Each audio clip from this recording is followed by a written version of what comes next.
Ladies and gentlemen, Kocosports.com is proud to present Wrestle AM. That's right, half wrestling show, half morning show, pretty much all BS. So, Internet Infantry, we need you to fall in, we need you to sound off, and we need to hear your voices loud and clear tonight. Because, we got a doozy of a show for you tonight on this edition, the June 9th edition of Monday Night Raw, live from Minneapolis, Minnesota. And, of course, you got your hostesses with the mostesses. That's right, you got me, the sexiest man on all Internet Wrestling Radio. That's right, boom, boom, you're shaking the room live from beautiful Omaha, Nebraska. And, of course, joining me there way across the pond in Tokyo, Japan, his milkshake brings all the boys to the yard. That's right, talking about Dave Kokotis. What is up, Dave? Nothing much, nothing much. Please leave in the comments. We always say this at the beginning of every review. Please leave in the comments, lose, lost, or lost. Win, loss, or tie down in the comments. Tell us what you thought. Worst Raw beer. Worst Raw beer. Booms. Sal, can you just say loss so it's officially down in the record book? Yeah, I want to say loss. This is like one of those games like where your team, they know they've got their spot in the playoffs. You know, they know that they're going. You know, they got a good seed, so they don't have to win. So they don't start any of the starters because they don't want to risk anybody getting hurt. So they put in like the second and third string guys the entire game. And this is what it was like with Raw. It's like they had all the makings, all the potentials of a really awesome, amazing show, but for whatever reason, they fucking phoned it in. It's like Vince McMahon took like the good script, wiped his ass with it, and then that's what we want. It was absolutely horrible. I mean, there were glimmers of hope. I mean, and that's what drives me crazy. It wasn't like all the way completely, this sucks, this is unwatchable. There were some good moments. I mean, there was some good stuff, and there were glimmers of hope. There was some really good stuff hidden in there that really could have come out, but they just didn't expound on it. They didn't capitalize on it. Instead, instead of hitting the reset button, they hit the repeat button. It's like their WWE is locked into cruise control at least till SummerSlam. Man, first off, there's a lot of positive shows out there. If you're positive people, go fucking away. This is not going to be a positive show. But with that said, if you go and look for these positive fucking shows, realize they're full of shit on top of that. And on top of that, why not just go to WWE.com? Like, I never understood that. I'm going to go to YouTube and hear someone else's opinion. Oh my god, it's different from WWE. I'm running. Fucking positive fucking freaks. Look, alright, first off, I'm going to rehash a fucking whole thing. There's so much I need to say. You have to eventually give the fans what they want, and sooner. You have to give them a product that they want, eventually. And, you know, they have this big thing as if you're a part of the D Club, if you look like $1 million, if you are Triple H's buddies, you get the title, you don't have to go through all these fucking brass rings, hoops, whatever you want to call it. You just get pushed right to the main event. You are just taken care of. And we'll talk about that. But Daniel Bryan was stripped of the title. And here's the crazy part. That wasn't the worst part of the show. That wasn't the worst part of the show. I never thought, being a huge Daniel Bryan fan, being a huge pro wrestling fan, Daniel Bryan being stripped of the title, I thought, oh, dude, that would just crush me. No. You know what? Let's give WWE a hand. Stripping Daniel Bryan of the title is not the worst thing ever spent. But I just want to say this. You know, people like Cena, Randy Orton, they don't really have to pay their dues. You can fucking, spin it any way you want. But let's be real. Let's be real. Randy Orton is a failed Marine who had it lucky to have who his father was, and then got pushed to the moon. Let's look at John Cena. He's a failed bodybuilder. I don't care what the WWE documentaries say. I don't care how they spin it. He's a failed bodybuilder that Stephanie McMahon said he'll be a star, and they stick by it no matter what. But if you work on the indies, if you don't have a father, if you don't look like $1 million, you have to jump through all these hoops. And one has nothing but marketing, and one has nothing but political shit they have to go through.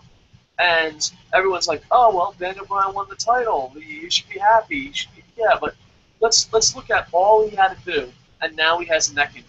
Dana White in the UFC says this: You only have a short time to be a fighter, so you might as well go for it.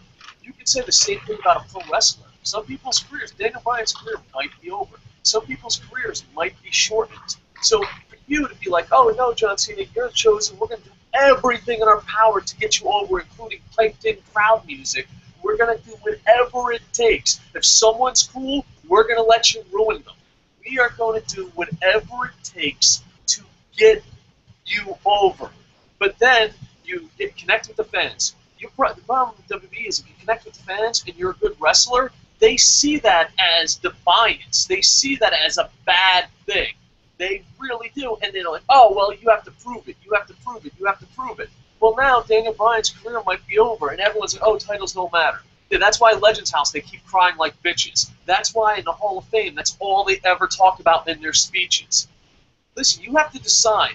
You know, to steal a line from Vince Russo, you know it's a bad fucking Raw when you have to steal. You have to decide, are you pregnant or are you not? You can't be halfway pregnant. Are the titles important or are they not? You know, John Cena, the title's important, but when Daniel Bryan wants it, titles ain't important. It's just a prop to get you over. No, you have to fucking decide, are titles important? And considering that Hillbilly Jim every fucking week cries on Legends House with all his other fucking legends, hey, I never got the title. And then you fucking have these fucking Hall of Fame speeches where the title means so fucking much. You have to decide, do the titles mean something or do they not? But you can't say, well, when John Cena has the title, it's the most important thing in the world, but when Daniel Bryan and all the guys, it's just a prop. You have to decide if the title means something. To us, pro wrestling fans, the title should mean something, and Daniel Bryan now might not get it. And why? Because you wanted to prove that you have the power. Dude, you have a monopoly. You have a monopoly. Do you think TNA is really going to affect you? I'm not even player hating on TNA. Do you really think that's going to affect WWE? Do you think Jarrett's promotion is going to affect WWE? Do you think my beloved New Japan is going to affect WWE? You don't have to prove you have power. You can just go out and do it. You know, I don't understand. And the thing is, you pretty much fucked over this guy's career because his title run is absolutely horrible. Like, someone listed his title run. It was just complete garbage. And granted, you don't know about the injury. But you could give him the title a long time ago when he deserved it. I mean, I know this sounds crazy, but I'm under the idea that the best wrestler in the company that connects with the crowd, heel or face, should be champion. And that's what's wrong with you, WWE. That's not who your champion is 99% of the time. Has John Cena ever connected with the crowd? Ever? Ever? Is he the best wrestler in the company? Randy Orton, does he connect with the crowd? Is he the best wrestler in the company? The people you choose as champions are not fucking worthy to be champions. And all this, well, you gotta wait, you gotta play your game, you gotta do this. I'm gonna steal the quote from Dana White. You only have a short time of career. That's it. That's all you have. Your career is really short. Look at Edge. Look at, you know, at any moment your career can be over. Daniel Bryan may never wrestle again. And all I'm going to remember is how much he had to deal with your fucking bullshit because he wasn't John Cena. I don't fucking get it. I don't get it. Like, I don't understand how you do not want to put on a good product. I don't. And I feel bad for all your athletes. Because, really, having a father that's been in wrestling and kissing ass and making Stephanie McMahon wet by your looks, or Vince Hart, doesn't fucking, that's what makes you a champion. That's what makes you on top. And I've said this a long time ago, you know, it's not fair what they did to Daniel Bryan. And now, you're going to have to fucking remember that. If Daniel Bryan never wrestles again, we're just going to remember, wow, you really fucked over a talent. It's bullshit, dude. It's beyond belief bullshit. You have a fucking monopoly. Why the fuck can't you put on a good goddamn product? Why? Why can't you deliver a good product? Why is it that certain guys get piped in music and it's turned up? Don't believe me? Alright, listen to the main events. Listen to the main event, see the people in the first row, and listen how loud that crowd was. Now watch the rest of the show. The mics were turned up and the pipe music was so high that it was fucking distorted on air. They will fucking ruin, they will literally ruin their show to put their people over. The audio was distorted because they jacked up the crowd noise. You You are literally destroying your show. And not only that, but what happened to the Usos? What happened to Zack Ryder? John Cena, I don't fucking understand how he gets everything. And I don't understand how he can just stand by as a wrestling fan and defend the WWE after a show like this. I don't understand it. I mean, they can do anything to you, and you will fucking defend it. And you know what? And I get mad when TNA fans defend TNA even during bad times. You know, we live in this generation where you have to be positive all the time. No positivity gets you Batista versus Randy Orton at WrestleMania. No positivity gets you. It gets you John Cena beating Ric Flair's title run. Yeah, keep being positive, kids. It's working out great for you. Fuck. And that worst part is not even the worst part of the show. Daniel Bryan losing the title. Not even the worst part of the show. It absolutely was not the worst part of the show. You know, and I agree with Dave in the aspect I think if Daniel Bryan should have won the belt a long time ago and had a decent title run. I was glad that they finally put the belt on him after Mania. But Dave, here's a question. This is just me playing conspiracy theory here. Do you think WWE, Triple H, Stephanie McMahon knew about Daniel Bryan's condition? I'm just bouncing a theory here off the wall, just throwing it out here. They knew about his condition. They knew about his nerve condition, and they knew it was going to be problematic down the road. But they told him to put off the surgery, or he agreed to put off the surgery, or he didn't tell anybody about it. It was, look, we really need you to step up because we need you to win the belt at Mania. Otherwise, our entire pay-per-view is fucked. And hang on to it for a month. We'll give you an injury angle with Kane. You can go get your surgery. You're probably going to be out a couple of months, and then we'll hang on to it. We'll do an angle where we're against you. We're fighting over trying to strip you the belt, and just the circumstances with his rehab finally made him pull the trigger. So I guess after I say all that, Dave, I mean, I guess my question would be, do you think, WWE, namely Triple H and Stephanie McMahon and Vince McMahon, knew about Daniel Bryan's condition and just put him in the main event to sell tickets, to save their show, or to kind of spite the fans, or what do you think? It's a great theory. The problem is they don't plan that far in advance.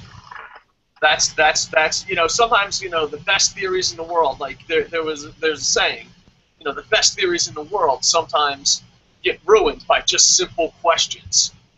Here's your theory being ruined with a simple question. Do you honestly think they planned that far in advance? The theory's crushed. Let's go to some live comments. Pablo couldn't be with us tonight, but I made it sound like he died. Pablo's not dead. He just couldn't be with us tonight. So let's read some live comments, and then we'll break it down. Aaron Moore says, nothing special. I give it a tie. Man, I don't know. Jared Wood says, Cena almost ruined that match. I'm just happy there wasn't a DQ and Reigns got the pin. And he's talking about the main event. Hold on. We got lost. Piss poor show tonight. That's what Forsaken says. Alex the Sauceball says, lost. The show was boring, and some of the matches didn't make sense. Brandon Moss, lost. Titles are not important to anyone anymore. Let's see. Aaron Moore, feels like WrestleMania hangover and D. Bryan's situation is unfortunate. All right. Grevin64 says, would like to give it a tie, but it was a loss. The Rhodes versus Ryback's feud needs to end. Can't call it more Sheamus destroying Wade and Cena latching onto the Shields. Yeah, we'll talk more about that. Mike Ashman says, loss. A big fucking loss. WWE continue to fail again on providing a fresh product. So much talent signed to WWE, but yet the main shows are repetitive booking. Stripping the world title to world championship. All right, and two more comments, and then we'll go. Bam. Mike Ashman's just correcting his statements, and then Mike Ashman goes on. Damien Sandow officially became WWE's creative character option. A moment of silence for Damien. We all know you're talented. If WWE don't see it. All right, let's have a moment of silence. Mike Ashman, that was so far the comment of the night. All right, moment of silence, Booms. Okay. Oh, man. Poor Sandow, the creator wrestler. Poor Sandow. All right, well, you know what? Let's just kind of get into this and start reviewing this bad boy here. First match, it was a qualifying for Money in the Bank. Now this year, it's not going to be for a briefcase. This is where I think first of all, this is where I think WWE is making a huge mistake. Yeah, okay, that's fine. I agree with the Money in the Bank concept to crown a new champion. Let's just get it over with. I mean, this is a bitter pill we're gonna have to swallow, so let's just do that. But why not take advantage of this opportunity? And again, Dave's just going to ask the same question he asked when he debunked my conspiracy theory: was, do you think WWE really plans that far in advance? Why not have a second Money in the Bank ladder match where you get the briefcase? So you could have one match, boom, you get the title.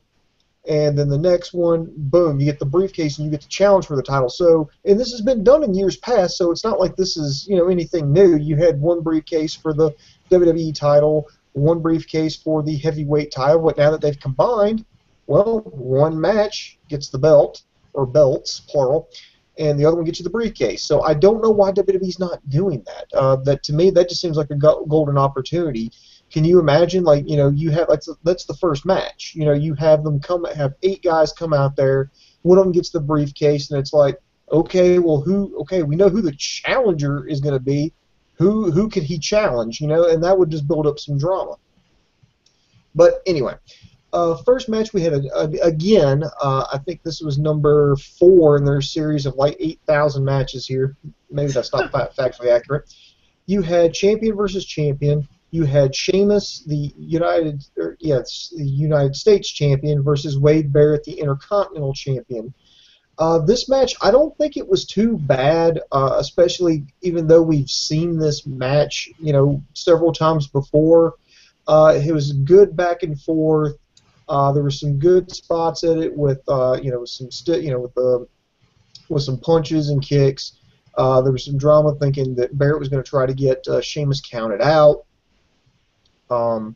But Sheamus caught a bro kick out of nowhere and got the victory over Wade Barrett and qualified for Money in the Bank. Now, what really shocked me about this is, well, this actually turned out to be pretty good. Usually when you get these matches, these repetitive matches over and over and over again, they tend to drag. They tend to, one match will tend to outshine the other. But this one was actually pretty good, and I was actually shocked that not only did Sheamus win, it was a clean win, which is something very, very odd, particularly with WWE, especially in the case of champion versus champion, because you've got 2 newly crowned champions. I'm hoping they're building towards a unification match at SummerSlam. That's what I'm hoping they're going with this. But Dave, even though it was Sheamus, and even though Sheamus is going to be the 3rd member of the D Club, he's going to join Del Rio and Randy Orton in this Money in the Bank match. I mean, did you think it was a good opening match? I enjoyed it, and you know what? One thing I want to before I talk about the match, one thing I want to talk about is there are internet reports that there will be 2 ladder matches in Money in the Bank. So one will be for the briefcase, and one will be for the titles. So there has been internet reports about that, and it's just it was a pretty good match. D Club goes over talent, but hear me out, Moves. I might start campaigning here. Sheamus has been really busting his ass and trying hard since the UK tour. Can people, this may be for old school internet imagery listeners. If you're a new viewer, I hope you understand what's going on. Do you think we should vote Sheamus out of the D Club eventually? I mean, could we at least put him up for a parole hearing? I mean, he's been busting his ass. You said no. I'm like, dude, I don't know. Sheamus is trying. Sheamus is busting his ass. So, should we have a parole meeting? Maybe we'll do a show in the middle of the week that no one watches. All right. Decide Sheamus is out of the D Club. This will be for a separate show, but yes, we can bring Sheamus up for parole hearing, but ultimately the Internet Infantry will have the final say. Does Sheamus get out of the D Club or not? So, yeah, so he's in. And maybe he's trying hard because he knows he has a shot at the title now. I don't know, but ever since his injury where he didn't take too much time off, so ever since that he seems to be trying. He seems to be busting his ass. Because my whole thing is, Sheamus hasn't always sucked. He was really good in independence in his first couple weeks at FCW. Then something happened. I don't know what happened, but he turned his back on talent and trying. All right, yeah, I thought it was a decent opening match. Sad that Barrett lost, and title versus title kind of should mean something a little bit more special than that. And also the U.S. title going for the heavyweight title. Fuck, I don't know. I'm just not a big fan of that situation. But they are in panic mode, so I'll let it pass. That's just a little bit picky. But it was for a Sheamus match, it was very enjoyable. I was kind of shocked by that. All right. Okay. All right, next year we had Rusev with Lana versus Zack Ryder. Again, this is the monster push that Rusev is in. Okay, let me ask you this. Here's my real question. I'm going to put the over and under at 6 months. So by the time December rolls around, will they have built up Rusev to feed him to John Cena by December? Do you think yes, they will have done it by then and Cena will have gone over? Or no, they still haven't done it yet and that's something they're going to tease ahead for maybe like the Royal Rumble? Well, in a perfect world, if I had 100% dream capabilities, let's pretend we live in fantasy booking here. Kurt Angle's contract ends in September. That's the feud I would do. You know, it makes sense. He has the fucking star from Russia. He has a gold medal, but that's just dreaming. But also you gotta think: can Kurt Angle pass the WWE physical? That's probably gonna be the toughest part. But let's get at a fantasy world. Yeah, okay.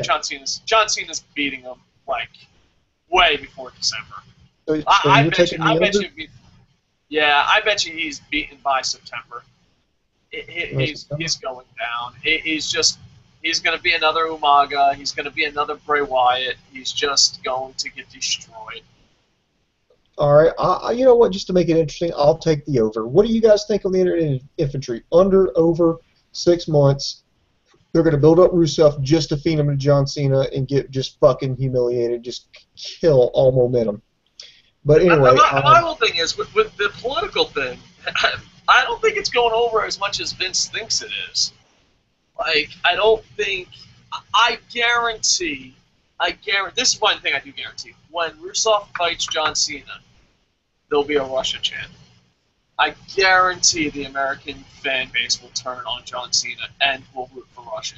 And maybe a lot of them will just because they hate John Cena, but I don't know. I don't think people are as patriotic as Vince thinks they are. I don't think this is a good storyline. You know what I mean? Like, you can even hear the reactions. Like, last week, you know, America is all about, they're not about the country. It's all about their parties and their agenda. Something horrible happened in America. Let me talk about my agenda. Ranch dressing, fuck blue cheese. There, I said it. Amen. Yeah, thank God, finally somebody else has the guts to say it. Exactly. Ranch dressing is the only dressing to go with. Blue cheese, Italian, French, whatever. Oil and vinegar, you don't even count. You hear me, oil and vinegar? You're a fucking cheap substitute. Fucking cheap whores. Don't even count. We do talk about the tough, controversial topics here, but I honestly think there'll be a time when people start rooting for Rusev. I don't think he's not getting the heel reaction they expect. And every time they bring up something controversial, I don't know, I got mixed feelings, or maybe it's a little bit of both. The fans have no idea what they're talking about, and like Snowden, I think, was that. Or B, they're not really that supportive of America. You know, because the other day they were like, oh, Snowden. And like people were just like, well, you know, either people didn't know who he was, or they're like, well, I don't know. Is he really that bad? Yeah, you know what I'm saying? I'm surprised Minneapolis isn't very in depth there, because I was in Minneapolis a couple of weeks ago, and let me tell you something. That's a very liberal city. Minnesota's a very liberal state, so these guys are very attuned to politics. I mean, there was a lot of political, posters and stuff that I passed, just walking down, a couple of streets in Minneapolis. So to me, I find it hard to believe, people just don't know. I'm thinking it's more what you believe, Dave, that they just don't care.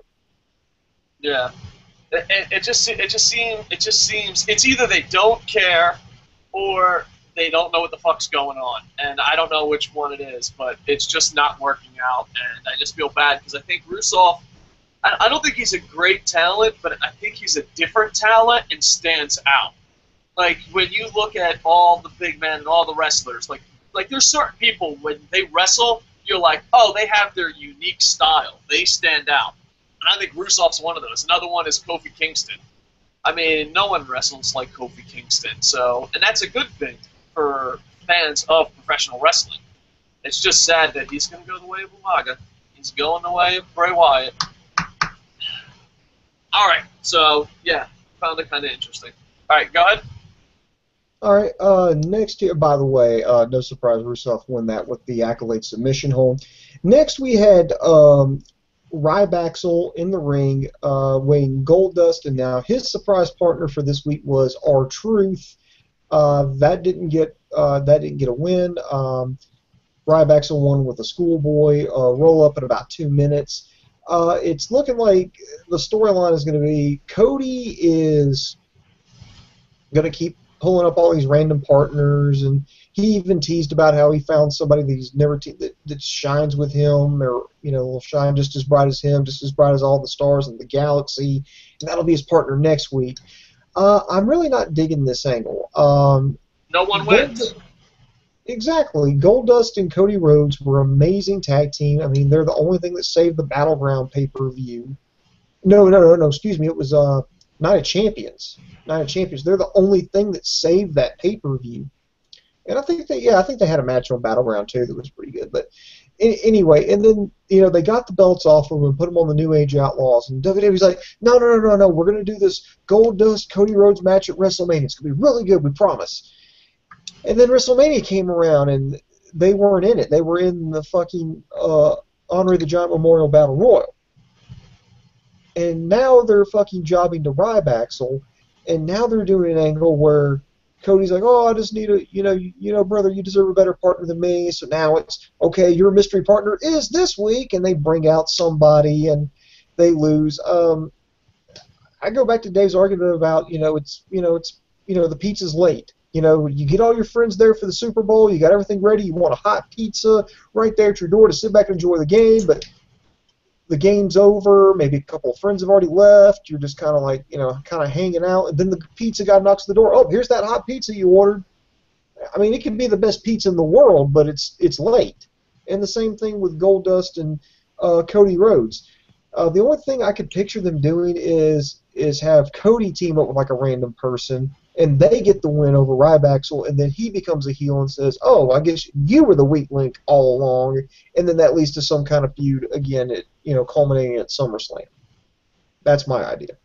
Yeah, and as far as the pizza thing goes, Boom Boom forgot to leave out one detail for the new viewers. That means just we want to see the match at WrestleMania. The match isn't happening at WrestleMania, we don't give a shit about it. That's where the pizza thing comes in. And I think this is horrible because everyone loses. Goldust looks like a punk. Here's another thing. The match didn't necessarily... If the match, didn't have to happen, that's fine. If they did not have that match again, it wouldn't break my heart. Just keep the belts on the Rhodes Brothers and at least give them a decent tag. Or not even saying they don't even have to drop the belts, but give us something more satisfying. Yeah. And no one wins. Goldust looks like an idiot. Cody Rhodes looks like an idiot. The tag team partner, whoever it is that week, you might as well just ruin your career. And Rybaxel just keeps beating these fucking nobodies. This is a storyline which I give WWE credit. It's a little bit original, but with that said, no one benefits. Like, that's the opposite of a good storyline. Every single person in the feud looks bad. And the only thing I want before this ends, because there's internet rumors that Cody is going to dress up all silver-like and be like a Stardust or something. I don't fucking know. But before this storyline ends, I would like to see Goldust at least tag with Booker T once. Just tag with Booker T once. Makes sense. And my whole thing is, a lot of people were talking about this on Thing. I'm pretty sure Rybaxel's a bunch of fucking racists. They slam down R-Truth and say, boom, boom, boom, that. And I'm like, he thinks he's Kofi Kingston. Now, as a white guy, let me tell you something about white people. We are afraid of mixing up any race. Like, if I see two Asians, I'm like, oh my God, if I mix them up, I'm never going to hear the end of this. To do it on national television with a workmate, what? I don't know. I was just like, I was shocked. I had to like rewind it. Like, did he? What? All right. I guess that's what they're gonna go with. So I was kind of shocked by that. But yeah, this storyline hurts everybody. For the love everybody. of God, never ever mix up a Japanese with a Korean. All you need to know is their women are extremely hot. That's all you need to know. In a politically correct world, we just lost 9,000 subscribers. I'd like to say thanks, Boom Boom. Thank you for ruining your reputation. Amazing women are quite attractive. If that makes me a racist. But yeah, I was just kind of shocked by that. But yeah, overall, this is a horrible storyline. Hopefully, we get to see Booker T do one match with Goldust. But besides that, I don't know. I give him a little bit credit for doing something original, kind of original. I'm sure it's been done before, but not fucking within the last 5 or 10 years. So that makes it original in wrestling, especially fucking this generation of wrestling. Man, that storyline hasn't been done in 3 weeks. Wow, that's so original. But yeah, no one is getting over. No one wins. Every single person in that storyline. And the best part is they keep replacing a guy. So, what 8 people, I'm guessing, I'm guesstimating here, 8 people so far have been ruined by this storyline. Keep it up! So yeah, I find it to be kind of fucking crazy. Alright, Boom. So let's go to the next match. Alright, next match before we make ourselves sad. 3-man band was standing in the ring for some reason and said that I'm dead serious. There was no explanation for it. They just kind of said, "Oh, well, we're here because the Shield was supposed to come out and talk." Well, we don't play that way. And all of a sudden, they came out there, beat the crap out of all 3 of them. They cut a promo on Seth Rollins, and then they walked out. Poor 3MB. I mean, well, in a way, I understood why they did it. Take 2. I understand why they did it. They did that because they needed to reinforce that the Shield is angry, that these guys are, they're mad, they're bad dudes. These guys can beat up people. They're looking for some retribution, so to speak, to give them their balls back. After they got beat down with a chair at the end of last week, they needed to get their balls back, and they had to do it at the expense of 3-man band, minus Hornswoggle. Yeah. So, well, don't worry. They're going to neuter him by the end of the show. All right. You want to go to some live comments to fucking lighten up the mood here? Yeah, let's take a couple. All right. Rihanna Jackson says, "I'm choking right now. You know why? Because they keep shoving Cena down our throats. Now they use what's left of the Shield to keep Cena in the main events. They've gone too far now. Yeah, they're just going to keep doing it. If anyone's cool, you're getting fucking tagged along with Cena." All right. Let's see. Kevin Steen now signed with WWE. WWE is officially littered with the new. I'm just asking, where did you see that at? I've not seen that. I'm not calling anybody a liar. I'm just asking, where did you see that at? Where? Kevin Steen signed? Yeah, that Kevin Steen is signed. I don't know. It's been rumored for a while, and Mike Ashman. Yeah, I know it's been rumored, but I've not seen any official announcement on it. So, I mean, if you can just tell me where you saw that at, I mean, that'd be great. That's Mike all Ashman. My source is YouTube. Mike Ashman. Are you telling me Mike Ashman's not a good news source? Well, you know what? If Mike Ashman's not a good news source, I don't want to fucking live in this world. Officially, breaking news. Mike Ashman reports Kevin Steen now signed with WWE. WWE is officially littered with the new gen of pro wrestlers, a top indie talent now. What directions did it go to freshen up the WWE product? They're just going to be fed for Cena for another 5 fucking years. 10 years, 20 years, who fucking knows? Cena can wrestle forever, he's doing his style. Alright, Brandon Malt says no. I don't know what that's from. Sheamus, he says Sheamus stays in the D Club. Brandon Maltz is getting fucking, he's getting his vote in early. Mike Ashman, after yet another garbage Raw, I highly recommend viewers check out New Japan Pro Wrestling Best of the Super Juniors 2014. Yes, it was friggin' crazy awesome. Go check out the Super Juniors. I love Cruiserweight action. I love New Japan. Johnny McMillan. Thought the show was a tie. Cena in the Shield mix ruined it for me. Another storyline with interest ruined an attempt to get some cheers for Cena. Turned the show to a loss for me. Yeah, it was bad. And yes, I do think Rusev will be fed to Cena. He continues. Forsaken says, my idea of Money in the Bank match would be, or my ideal Money in the Bank match would be Cesaro, Wyatt, Cody Rhodes, Roman Reigns, Seth Rollins, or Ambrose. Those guys are more deserving of Orton, Sheamus, and Del Rio. You're absolutely right. I wonder what Orton, Sheamus, and Del Rio have in common. Oh, yeah, all members of the D Club.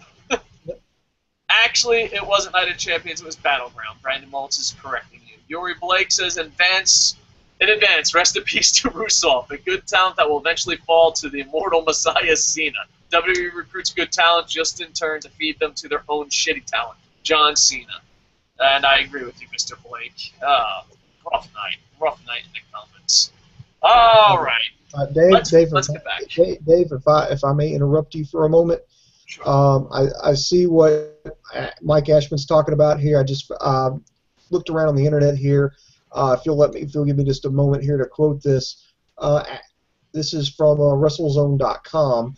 They're saying, after speaking with WWE sources, WrestleZone can confirm that Kevin Steen has signed a deal with WWE. The former Ring of Honor World Champion has been rumored to have been on WWE's radar for quite some time. We had previously reported that Steen was part of a tryout camp for WWE, but nothing more was known regarding the probability of him being signed. He has now signed and is expected to finish up his independent bookings and obligations.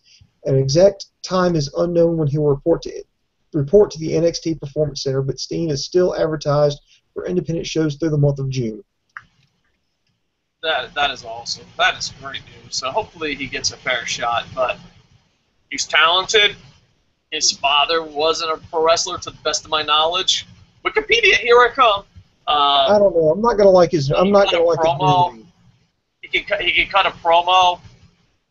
It's not looking good. It's not looking good, and you do not look like an underwear model. Not looking good. I'm not gonna like his new WWE name. I don't think Steen Kevin rolls off the tongue. Yeah. So yeah, it should be interesting. Better yet, can they just say WWE just save a shit ton of time and just give them one name? Booms, you should come do NXT reviews with me. They're a lot more fun. Maybe I should. Yeah, but speaking of Ring of Honor here, the former champion, former champion Tyler Black, now known as Seth Rollins, subject of a lot of controversy. I like the promo that they gave, that Ambrose said that he was going to rearrange his face, and the detailed the hell how he was going to do it. I was going to move his nose to his ear, pull his hair in his ear out and shove it in his mouth because he kicked out his teeth. I mean, that was kind of old school in my opinion. And then just Reigns got on there, all cool and collective, said there's things you don't do. You don't tug on Superman's cape. Take two, you don't tug on Superman's cape, you don't piss in the wind, and you don't stab your brothers in the back. They called him a sellout, all kinds of good things, and that then they ran about Randy Orton, who wasn't there tonight. Thank you, Jesus. And but still got into Money in the Bank. Yeah, and then Reigns said that he's going to do his own little Game of Thrones with Triple H. So again, I think they're building up a big towards SummerSlam. At least I'm hoping they will, and I hope they have the foresight to do that. So. Overall, I mean, I thought it was pretty good promos. Yeah. I mean, it wasn't bad. It was just, they were pretty good. But someone ruins it later. Yeah. Everything was intriguing. Everything was interesting up to this point. All the promos are good. Yeah, why are we all so sad? Dun dun dun dun! All right. Next, when we came back, there was a backstage segment. Summer Rae attacked Layla. The next match was the Usos versus Fandango and Layla. Hold on. You skipped over the sexy stuff with the cream and all that. That was kind of sexy. I thought for sure you went in detail about that. Pour the milk on her, the dump baby powder on her. I was hoping we could go see a shower scene next, but, hey, this is WWE PG. Alright, what was next? The Usos took on Fandango and Layla, who did not have a chance to take a shower, and his partner, Damian Sandow, who came out in this leotard, is the only way to describe it. He looked like Zach Galifianakis in that thing for some reason. And I did not think I was going to like this match. I was like, oh, God, okay, this isn't bad. Usos, they're trying to get that tainted John Cena off of them. And Sandow's actually kind of entertaining. In fact, the crowd was going, let's go, Sandow. And I'm just like, if the fans are still behind him, I mean, the guy's something special. So, WWE, please stop doing this to him. Please stop it. I mean, whatever he did cannot be that bad.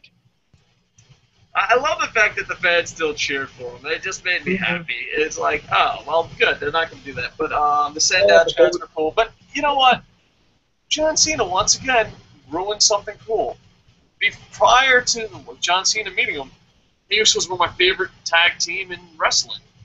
Now, yeah, wow, you're fucking friends with John Cena. Like, it's got to the point now that, like, it's just everything is ruined. You can't, you know what I mean? You can't be cool, you know, and fucking go with the biggest fucking tool bag ever and be like, hey, you know what I mean? It's just, I don't know. I don't even have words for it. John Cena happens to him. You know what I mean? It's just, fuck. Alright. Good for you guys. Let's just go to the next match. I don't fucking talk. Next match. By the way, the Usos, of course, won that match with a series of super kicks and that big splash. Next year, we had Bo Dallas versus Xavier Woods. Uh-oh. I thought Bo Dallas had a lot of potential starting out, and just right now, I don't know what it is. I don't know if it's nerves or whatever, but he's not doing so hot right now. I thought last week, okay, maybe it was a fluke. You know, you have a bad night, you have an off night. I mean, it happens to everybody. But this match, it was kind of so-so, but he got the running Bodog for the win. He was going around 6-0, 6-0, and I'm just like, to me, it's like I like Bo Dallas. I want to see him succeed, but it's not doing him that, you know, his last two matches have just been meh. Okay, it happened, and they've been so quick. I think I'm expecting a little bit more out of him, but but also at the same time, I think we need to give him just a little bit more time to develop. Yeah, the WWE to NXT jump really hurts a lot of these wrestlers. It hurt Adam Rose, it hurt Bo Dallas, even Big E. It hurt Big E. Emma. The jump from NXT to WWE seems to be a huge jump, and a lot of people ain't handling it well. But you know what? I like Bo Dallas a lot. I'm rooting for him, but he is dying out there, and hopefully it's one of those Wade Barrett situations where it turns around. But you know what? I hope there's some John Cena defenders listening. If John Cena was a legit good person like you say he is, he's helping young people get over, like Zack Ryder, like the Usos, like the Shield. Let's just live in your fantasy world. Why wouldn't John Cena feud with Bo Dallas?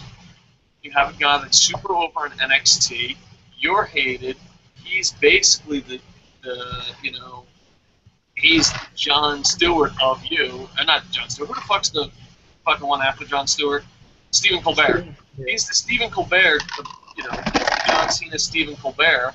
So if you really want to help young talent, why not help them when they're struggling?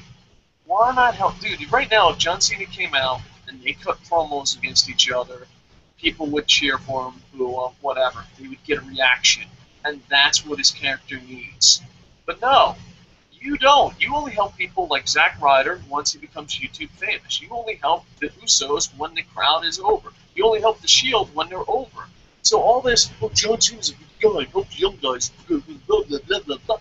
Why are you feuding with Bo Dallas? He's gonna Rusev is getting over as a heel. He's gonna fucking destroy Rusev. The person he should be feuding with isn't Bray Wyatt. Bray Wyatt was fucking cool. Ruined him. The Shield was cool. You ruined them. The Usos were cool. You ruined them. Zack Ryder had a moment in the sun. You ruined it. You ruin everything you touch. Yeah, you're like, oh, well, I'm trying to help the young guys get over. Get it? That's what John Cena does. John Cena, you're full of shit. If you were helping people get over, you would stay away from the Usos, you would stay away from the Wyatts, you would stay away from the Shield because they are getting over on themselves. You would go to someone like an early Big E, Adam Rose. You would go to Bo Dallas. How you're not feuding with Bo Dallas? That is, I hate you, John Cena. I fucking hate you more than any human being can hate another human being. I fucking despise you. You ruined something I fucking love for over 10 plus fucking years. And I think the feud would be amazing. But you know why? You're not going to feud with Bo Dallas unless he gets over. The second Bo Dallas is over, that's when you're going to say, I'm helping you out. You're not helping shit out, John Cena. You're fucking doing anything in your power to fucking get cheered. You are pathetic fucking human being. You want to be a good person? You want to be the guy that your fucking fans say you are? You want to be the guy you pretend to be on fucking radio interviews? Feud with Bo Dallas. Feud with Bo Dallas. Get away from the Shield, get away from the Usos, get away from Wyatt, and feud with Bo Dallas. No, because you're full of shit, that's why. You are a fucking cocksucker that will do anything to get a cheer. And the worst part is, it's getting harder and harder, and you're ruining stars faster and faster. Back in the day, it took a while for you to ruin a star. Not anymore. As soon as you team up, you think anyone likes the Shield as much as they did fucking before dun dun dun dun? No. Stop saying you're helping young talent. Do not go on your fucking radio shows and be like, well, I can't wait for the future. Wait till you see these guys in NXT. No, you're full of shit. If you weren't full of shit, you'd be feuding with Bo Dallas. Rusev is getting over. That's who you're going to feud with next. The Shield is getting over. That's who you're teaming up with. The Usos are getting over. That's who you're teaming up with. Bray Wyatt is getting over. That's who you feud with. Here's an idea. Why not pull a Jericho? Why not do the right thing for once in your fucking life and feud with Bo Dallas? Because you're full of shit. You're a bad human being. Alright? It doesn't matter how much PR you do. You're a bad human being. Poor Bo Dallas. Alright, next. Alright, again, we just keep making ourselves sad for some reason. Oh, this is a sad fucking show. Let me tell you, this is a fucking sad motherfucking show. If I can, let's go. You want to go to live comments to fucking liven shit up a little bit? Yeah, let's spice it up just a little bit. So make it snappy though. All right, let's see. Alex Sauceball says, "Can Roman Reigns be in Money in the Bank title match? Reigns wants to fight Randy. That would make sense, and it would be another person we could root for. Just got back from Raw, and I thought the show was a tie. That's only because of the way the matches ended. Fuck Sheamus, fuck Cena, fuck Albert Del Rio, and he wasn't even on this show. And that's Malik Douglas. Brianna Jackson says, I just realized that 3MB lasted longer than the Shield. 3MB, what a waste. I don't know. They're pretty good at what they do. I don't consider it a waste. They're jobbers that get over. I mean, they've got like a cult following. Yeah, I honestly don't think they're a waste. You know, I mean, I feel bad for the guys in it, but I understand their role. Alex the Sauce Boss, if Sheamus fought for the title and fight in the Money in the Bank championship match, does that prove he's putting in the effort and get him out of the D Club? Oh, we got a lot of controversy. Will Sheamus get out of the D Club? Brianna Jackson, Dean Ambrose let John Moxley come out for a few minutes in that promo. Yeah, that's good stuff. Mike Ashman, Seth Rollins, Dean Ambrose, Roman Reigns, RVD, Dolph Ziggler, NXT surprise entry only to build up a star. Randy Orton, this should be a legit build for the Golds. Dope picks. Bam. Thank you. And now I'm reading. They ruined Bo Dallas. I don't know. There's still a chance. It looks really bad. It looks really bad for Bo Dallas. I don't know if he's ruined. I just think WWE has to do something. And me and Rob on our SmackDown reviews always talk about this. They need to make a minor league system where it's NXT, main event, superstars, SmackDown, then Raw. Because the NXT to Raw jump is just too big of a jump. And a lot of people have suffered from that. You can see, if you watch NXT, some of these guys are completely over. And it's funny, because you go on Facebook, you can totally see which friends watch NXT and don't. It's like, fuck Bo Dallas sucks! Fuck Emma, she sucks! Like, all those friends are the ones that don't watch NXT. And really, if they don't watch NXT, should you be friends with them? I don't know. You don't watch Legends House, but I'm still friends with you. I watched it for a little bit, but I finally broke. I couldn't watch it anymore. Who would you book for Money in the Bank ladder match, including NXT talent? Oh, this is tough. Oh, God. Yeah, put me on the spot, why don't you? As far as the challenge... Oh, God, you have to give me some time to think about that That's one. Mike Ashman. That's Mike Ashman. Yeah, Mike would put me on the spot. Let me get through this here, then I'll try to start thinking, mentally who I think should go in there. But two people went into another Money in the Bank qualifying match. You had Rob Van Dam versus Cesaro. Hey, this match sounds familiar. This match was actually, not bad. I mean, it wasn't great, but it was actually an okay match. The crowd solidly behind Cesaro, and this is something that WWE really suffers from. That all of WWE's heels, for the most part, they're pretty cool heels. They're pretty cool guys. They seem like guys. It's like those guys who hang around after school. Back there smoking cigarettes. Passing around a beer. They got their driver's license. Like, oh man, these guys are cool. And then like the good guys are like the fucking nerds who are like, if you don't get in here, I'm going to tell the teacher.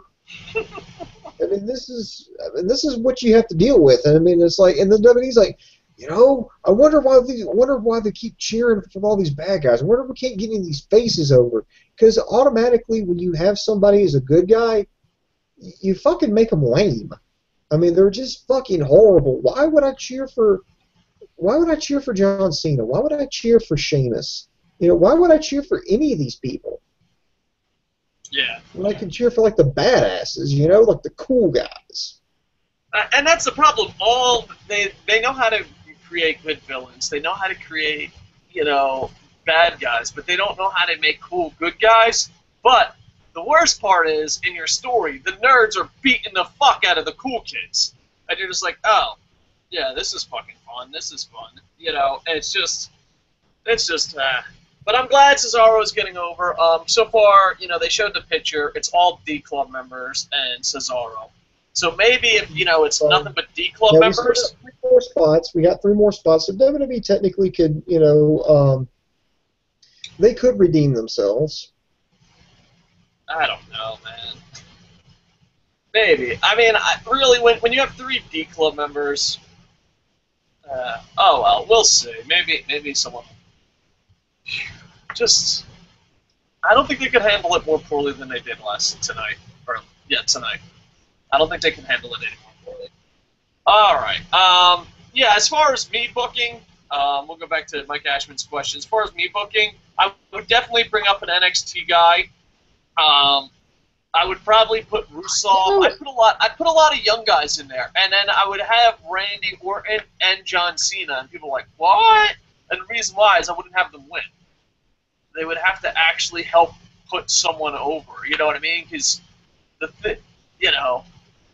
so I'd probably have John Cena, Randy Orton, and they would definitely fucking lose. Dolph Ziggler, Kofi Kingston. I'm trying to think. Maybe Rusev. You know what I mean? Because you could see him going. So yeah, I would have it. Yeah. When you think about it, some names that come to mind. Adrian Neville. That would be somebody good because he's got experience with a ladder match. So I'd feel a little bit more comfortable if I put him in there. Then Kane would be someone. To hear me out because you'd want some kind of a big guy in there, a veteran to help take care of people. Kofi Kingston always guaranteed. Highlight reel there with Kofi. Christian, I think that would be an excellent way to bring him back. Nah, Christian's done. Well, I mean, he keeps talking about one more match, just one more match. If he gets the Money in the Bank briefcase, he's guaranteed one more match. Yeah, but Sami Zayn would be the good guy to bring up in NXT. I don't think they would want to bring up the NXT champion because right now WWE has a problem with super loyal fans who buy the network and watch NXT. We like NXT better. So what happens when John Cena and Randy Orton in a ring and fans are like, "Fuck yeah, Neville"? I'd probably bring in Sami Zayn, but yeah, you could do a lot of fun stuff with it. All right, but Cesaro wins. Next, we had the interview segment with Seth Rollins and Michael Cole. Now, while I didn't hate this, what he said himself, it's just that he didn't answer a lot of questions. It's like, whatever, I created the Shield, we weren't a brotherhood, we were a partnership, and I just made a business decision in my defense. But, but what he didn't answer was, what Rollins didn't answer was, what did he get? I mean, what did he get? Did he get millions of dollars? Did he get new cars? Did he get, phone numbers to some really hot underwear models that are not Randy Orton?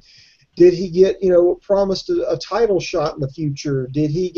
What did he get promised? I mean, for him to, this is a team that Evolution that he beat 2 times clean. beat them both. Beat them both times clean. To have him jump ship over from a winning team to a losing team in favor of the Authority, he needed to have, I mean, there needed to be some huge, fucking huge, incentive. I mean, you can't have somebody go from, the New York Yankees to the Pittsburgh Pirates without, a little, something, because otherwise it doesn't make sense and you look stupid. So that's one thing that he didn't answer, which kind of bothered me. He went through typical, no, I didn't sell out, I bought in. And he said, you know what? You said you were going to come out here and kick the hell out of me when I was done speaking my piece. Well, I've said it. Come on out here. And then the Shield came out. The Wyatt's music hit. The Wyatt family was in the ring, and then boom, we started a brawl, and then it happened, kids. Dun, dun, dun, dun. Because here's something that bothered me all fucking night, was that Triple H said that the Shield was going to have to take on the Wyatt family. But, who are you going to have, who are you going to find for a partner after you've run roughshod everybody for the past 2 years? I was like, okay, that's a good point. Okay, that's a good point. Create some doubt. Who would want to team up with the guys who beat the crap out of them for the past year and a half? Okay, that makes sense. But the fucking commentary team, it's going to be a handicap match because who's going to want to, unless they can find. It's like, look, it's not a handicap match. A handicap match when it's definitely set 3-on-2. That would be a handicap match. This was, the Wyatt family versus the Shield and a mystery partner. Now, if they can't find somebody, then it would be a de facto handicap match. But the fact that it was, well, you got to find a partner. No, it's still not a handicap match. You need to find a fucking partner. But they were going to, it's a handicap match. It's a handicap match. Unless they can find a partner, well, then it's not a fucking handicap match. Now, is it? Goddamn it, Cole. I noticed this about TNA and WWE. They really mess up what the matches are. Like, this is a monster's ball match. No, it's not. Do you not know the fucking rules to your own goddamn show? Yeah, they do this a lot. WWE does this a lot, too. So it kind of makes me sad. One thing I want to talk about, dude. Sometimes, WWE doesn't get fucking yelling and screaming, and they don't get passionate fans. It goes over their head. So I'm going to insult WWE at their own language. SmackDown had a better match than you. Let that sink in, WWE. Now, for most fans, what does that matter? Trust me, they're crying about it. And there's going to be a rematch at Main Event. If you watch SmackDown, please watch Rollins versus Ziggler. I thought they were going to tease Ziggler, being that third guy, but of course, dun dun dun dun! Because God forbid if Ziggler got a chance to be a top star. But yeah, Rollins or Ziggler. Yeah, that's what I was hoping all fucking night. I was like, ooh, who's that third person going to be? Is it going to be some guy in the locker room who steps up, who wants to be a main eventer, who wants to fill that third spot, who really wants to make a statement? Is it going to be some red hot rookie from NXT wanting to step up to step into the spotlight? Like they thrust Paige into. They've just debuted Adam Rose and Bo Dallas. I'm like, who else could it be? It's got to be somebody young, somebody energetic, somebody who can really fill that spot. And instead we got dun dun dun dun. And I was like,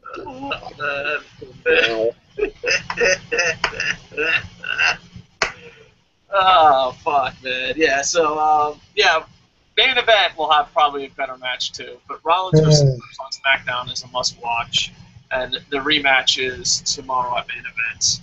And yeah, so I honestly think John Cena running out was the worst part of the show. I just thought they couldn't have put out anybody, and nobody would have been better than that. And it's just pure garbage. Like, I don't even have the fucking energy to even fight it anymore. They're ruining their own fucking shows just so that fucking John Cena can get over. And they're ruining their audio. The audio sucked the last hour because they had to pipe in crowd music and turn up the crowd music.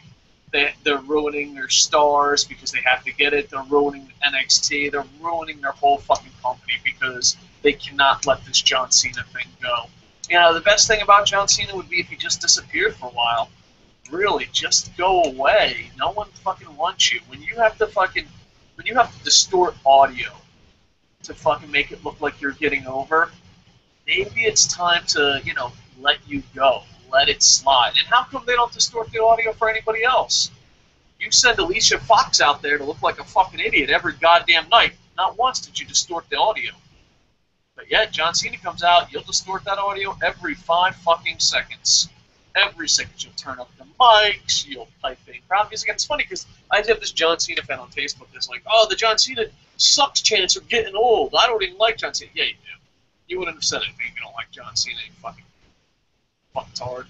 But yeah, again, you know they pipe in the fucking John Cena sucks chant, right? They just want a fucking reaction.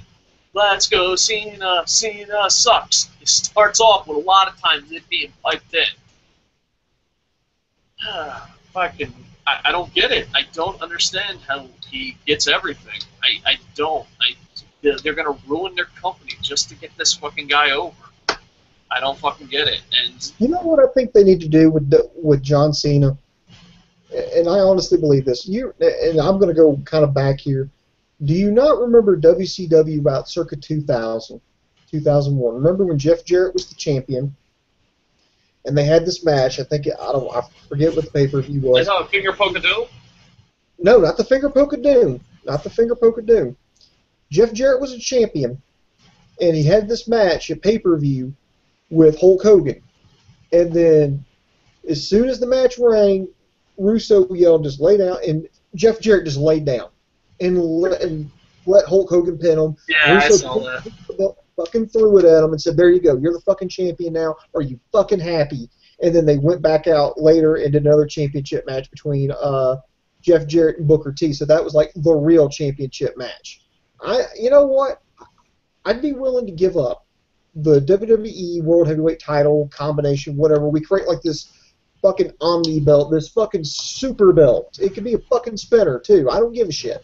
It could be this huge mega belt, bigger than all the belts combined, with the purest gold ever mined out of Africa, encrusted with diamonds, garnished with precious gems, rubies, sapphires, you name it. I say it's a spinner belt, but it's made of all Super Bowl rings. Like just a collection of Super Bowl rings. There you go. We melt down Super Bowl rings to it. And then we give that belt to John Cena and go, guess what?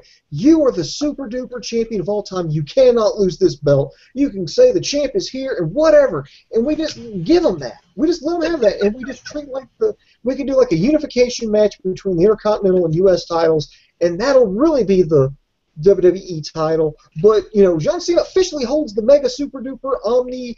I'm second only to Jesus kind of superstar. He can hold that. He can keep that. But we'll just keep this small, and we'll keep the small little Intercontinental title belt. But that'll be the real belt. But we won't tell John Cena. I'm willing to do that. I think we should. If John Cena's so over, why not just give him his own show? Why not call it Saturday Morning Slam and then do it every morning and John Cena is just on there for an hour straight? I mean, why not just call it John Cena Tonight, if I can have it Wednesday night? There you go. I mean, That's it, dude. Problem solved. You just have it, It's like when your little brother, can't beat you at football, so you let him score a touchdown to make him feel good about himself, but you don't tell him that you intentionally did that. We'll do that with John Cena. Dude, and we can make it at Make-A-Wish fucking soundstage, and it'll just be little kids cheering. It would be great. And then the best part is, dude, it's way too late. It's way too late. Why don't we put that on Saturday morning? We call it, go to WWE Network, sell it, just call it John Cena's Super WrestleMania fucking Spectacular. And it's on every day. Have 4 or 5 guys that you don't care about. Just send them out. And Randy Orton can be the bad guy. And they can redo the same match over and over and over, and occasionally Dave Bautista can run it. This is fucking money. And then, everybody's like, wow, look at that, the John Cena title. And then that's it. It's just John Cena, 4 hours straight, Saturday morning, so I can sleep in. That would be amazing. Matter of fact, I think it would be great. We'll let them main event. Every no, he never leaves the television screen. Pay-per-view. He never leaves the television screen. I say you just get local indie guys, and he just beats them. And he's like, I did it for you, kids! Woo! I don't know why he turned to Ric Flair and Hogan. But, fuck it, dude. Just send them out there. It would be awesome. I agree. I think the ratings would do great. I think Everyone. I think that would be the #1 show on WWE Network. Yeah, exactly. We reserved the last 30 minutes for John Cena, so that way when 9:30 Central, 10:30 Eastern rolled around, you knew that Raw was over with. You knew it was over with. You could go to bed. We could start up, do our review. No, that's not fair, because John Cena's for the kids. No kids staying up that late. I mean, you would be a hypocrite to make John Cena the champion and say you're for the kids and then put him on at the 11 o'clock hour. I mean, you would look like a fucking retard. But no, what we're going to do is put him on Saturday Morning Slam. 4 hours. The camera's on him. Dude, you can hear about Brie, the Bellas, whatever fucking Bella he's going with. You can go with one of the Bella twins. You can wash his car. You can talk about how cool he is. You can play the John Cena app game. Oh, fuck yeah. This is awesome. This has money written all over it. WWE, the ball is in your court. If John Cena is such a huge star, put him on Saturday morning, 4 hours on your network. All John Cena all the time. Make up the John Cena title, and don't put anyone in variety hour. Exactly. That'd be great. And then the best part is he could just do tons of fucking... Dude, and the best part is he could still do USA Today and all those other fucking morning shows. Good Morning America, Good Morning fucking North America, Good Morning Canada. Yeah, fuck yeah, dude. Just make it all part of the show. It's great. I don't see why, you know, you can have John Cena workout hour, John Cena dancing, John Cena's social life. I think it's great. Saturday morning. Started at 6 a.m. Those kids need to learn a very important thing. 6 a.m. to 10 a.m. This is fucking money. This is money. Why? Another thing about John Cena. I'm beating a dead horse here. Why wasn't he on Saturday Morning Slam more if he was for the kids?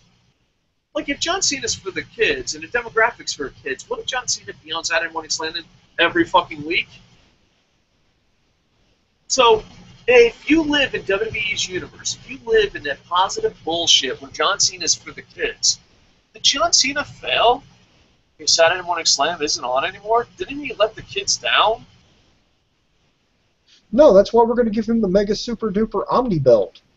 I said we do. Super Bowl rings and precious jewels and pure gold, the purest gold ever, because he'll be the champion.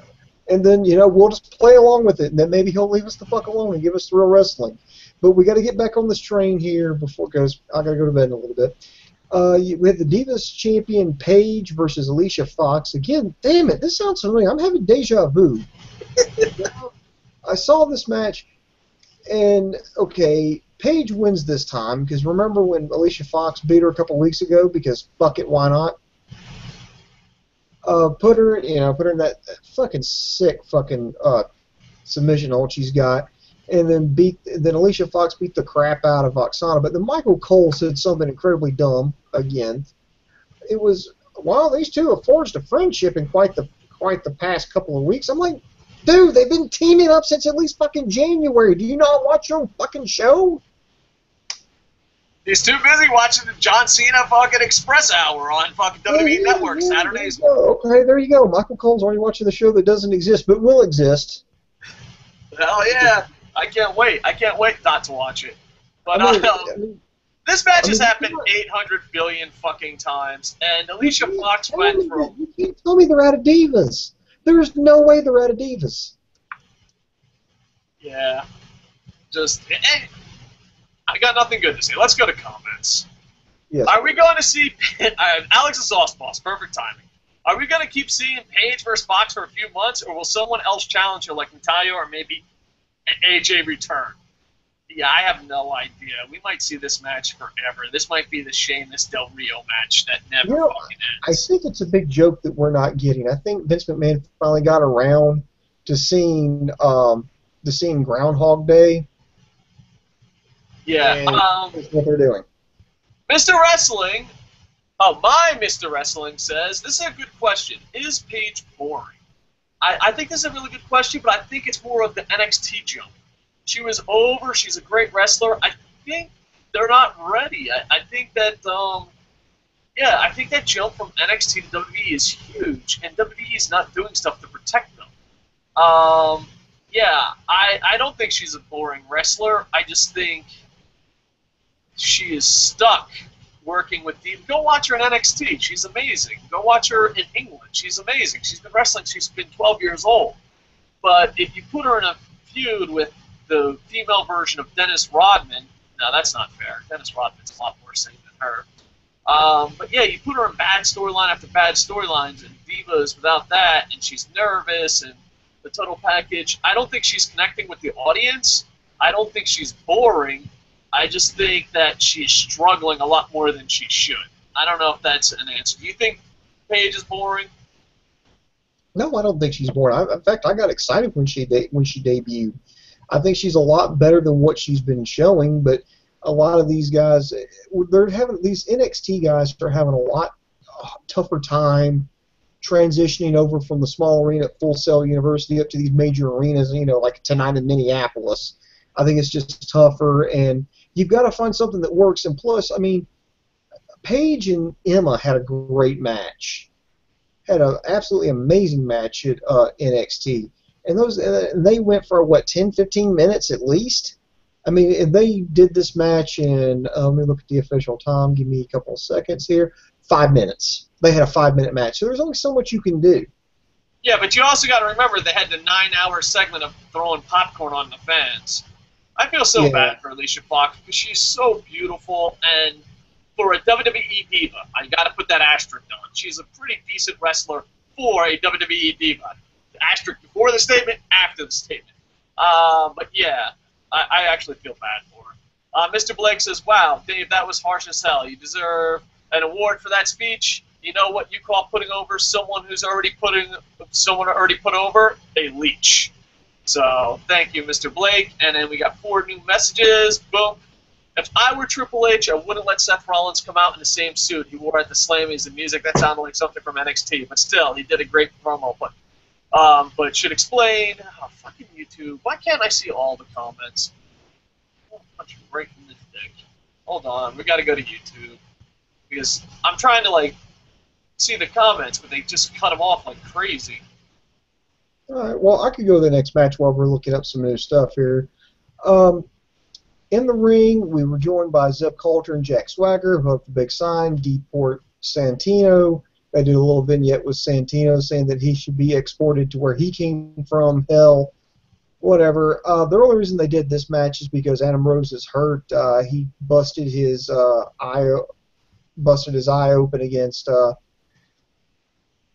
Heath Slater. It took 5 sutures to stop the bleeding, so he's out this week. So insert Santino, and it was still it was bad.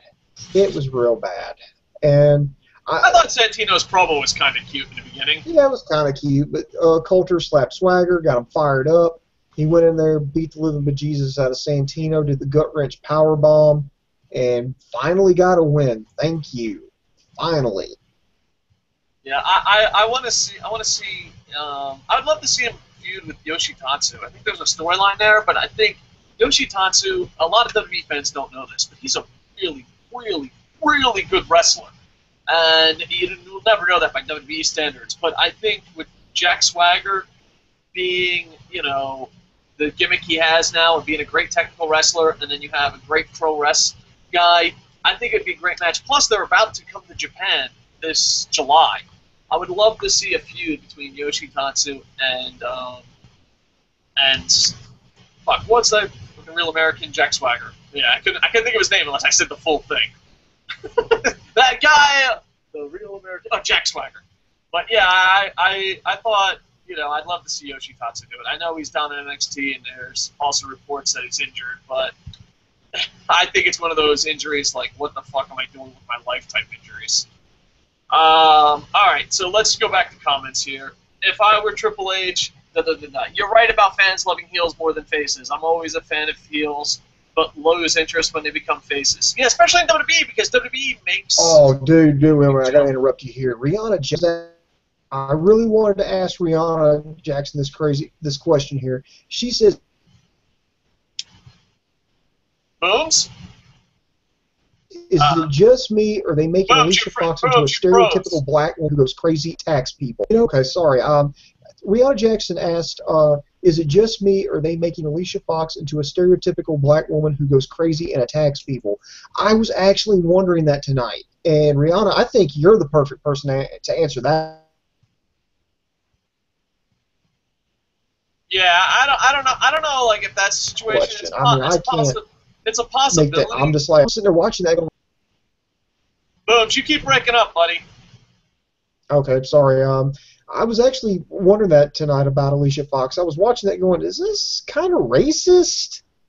I don't think they're trying to be, but I've got to ask Rihanna. I mean, what's her opinion on it? I think she's more qualified than any of us to answer that question. Yeah, well, even if it's not racist, it's just bad. But the one time they did do a show where she took their money, and I was like, all right, that's gone a bit too far, and it's gone too long. But yeah, I guess she would be better to answer that. But let's see. But lose interest. I hope I don't lose interest in Ambrose and Reigns. Well, if you keep tagging them up with dun dun dun dun, you will. Wrestling Ranting. By the way, Cody Rhodes will debut as Stardust next week. And alias Dusty Rhodes used to use back in the day. If you haven't covered that yet. Thank you, Wrestling Ranting. Yeah, we mentioned that rumor. So, everybody, go check out Wrestling Ranting. He does shows, Monday Night Raw reviews with graphics and audio. So I like to, go over there and have support him because, it's a pretty decent show. I enjoy it. It's one of the few YouTubers I watch.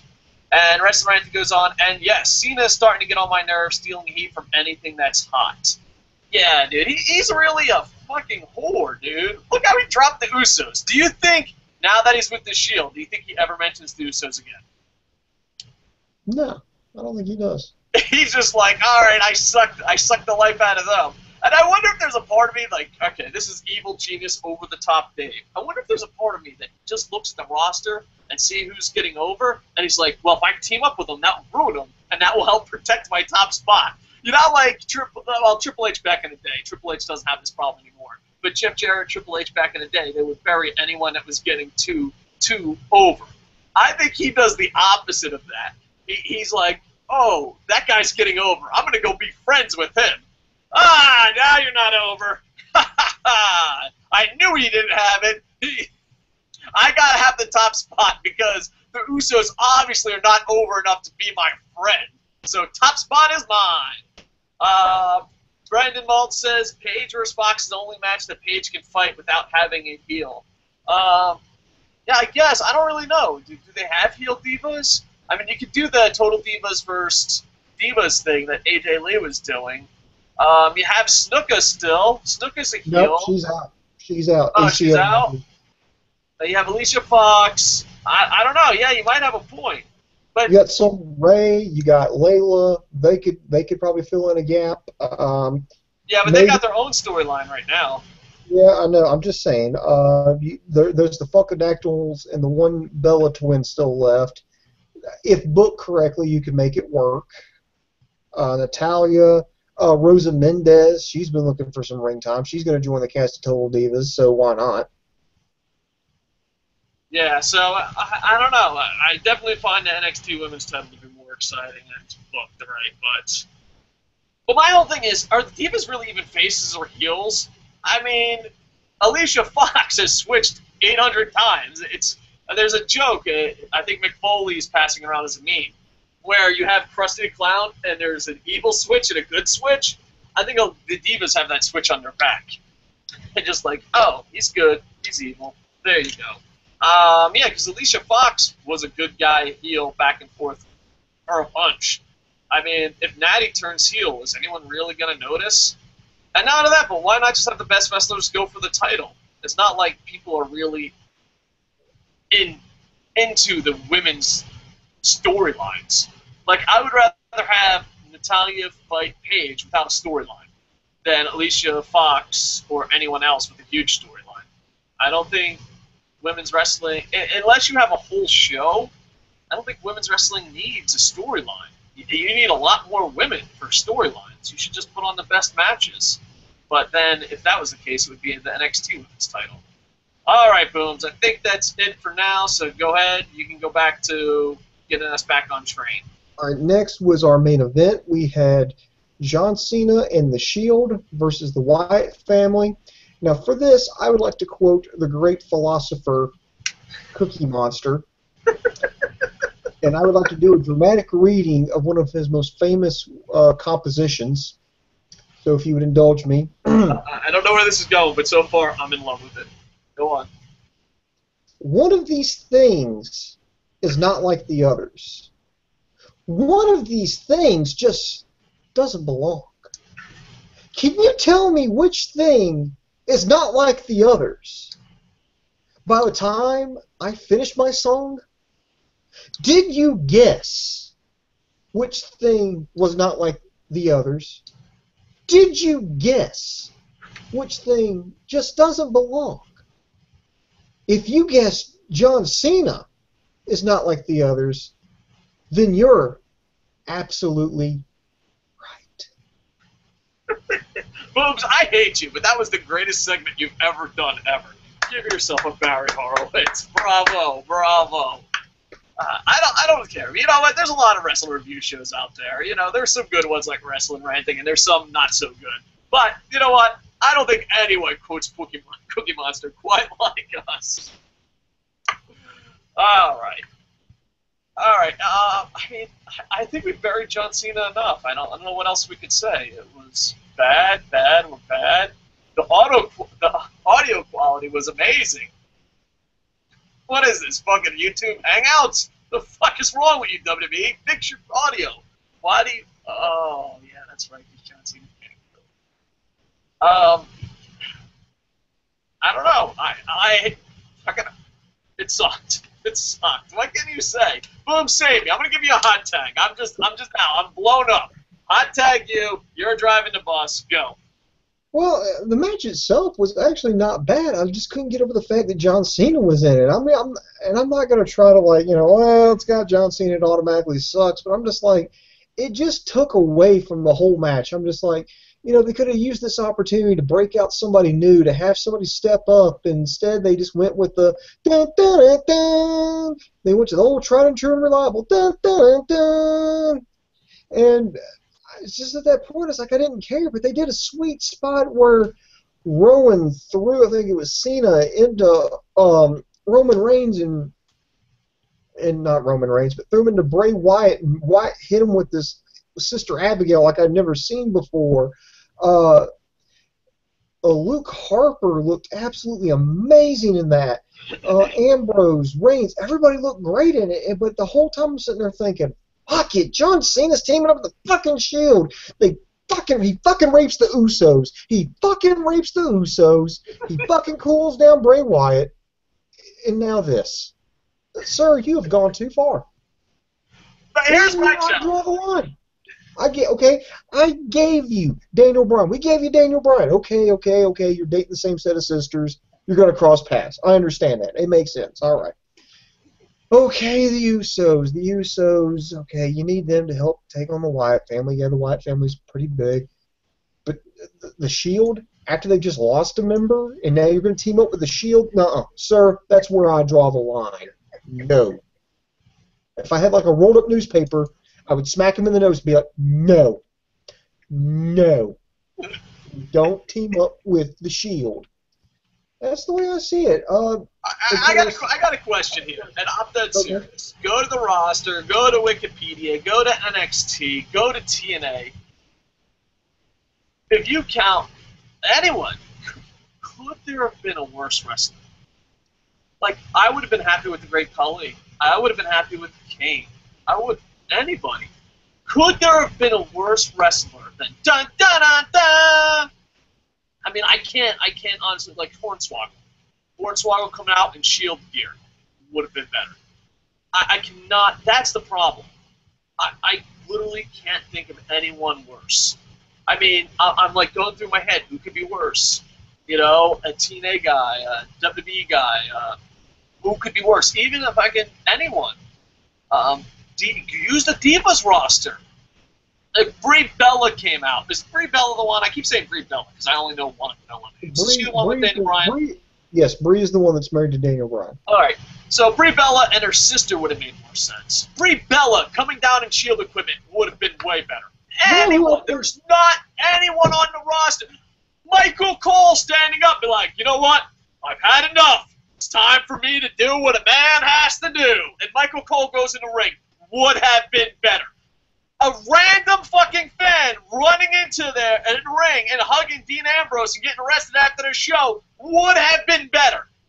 Anyone, any human being. Matter of fact, A reality star. Give me someone. Justin fucking Bieber. I don't know anything about Justin Bieber. I just know the internet does not like fake Yeah, pop. of course, totally. I lived in Japan too long. But Justin fucking Bieber. At least you made TMZ headlines.